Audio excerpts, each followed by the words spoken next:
Сутеев. Зайкин кораблик. Построил Ванечка кораблик, а капитаном сделал своего любимого плюшевого зайчика. Подул попутный ветер, и поплыл кораблик по реке. Плывет кораблик, ветер паруса раздувает.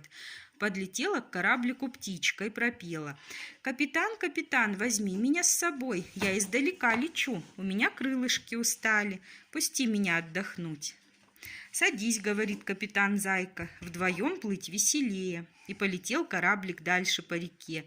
Увидел кораблик утенок, поплыл за ним, еле догнал. «Возьмите меня с собой, — говорит, — мне вон туда надо, в камыши, меня там мама ждет». «Не возьмем, — чирикнула птичка, — ты и сам доплыть можешь».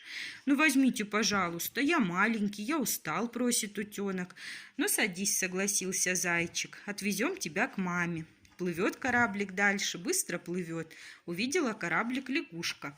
«Ква-ква-ква, ну и дела, корабли по реке пустили. Квапитан, квапитан, проквати на корабле». «Нет, нет, — закричали птичка и утенок, — нам и так уже тесно».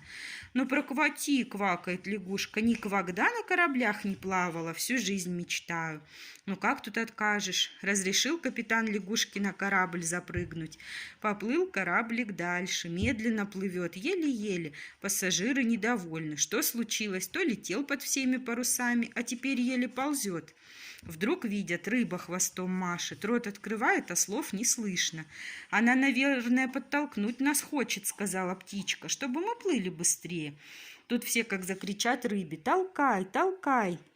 Обрадовалась рыба, стала на палубу взбираться. Она ведь тоже прокатиться хотела, просто ее язык рыбе никто не понял.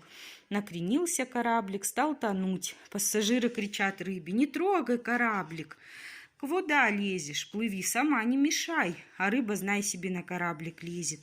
Хорошо, что Ванечка рядом был, по берегу шел, за корабликом смотрел. Спас мальчик зайку, остальные сами выбрались. Вот только кораблик утонул. Ну ничего, Ваня для зайки новый кораблик построит.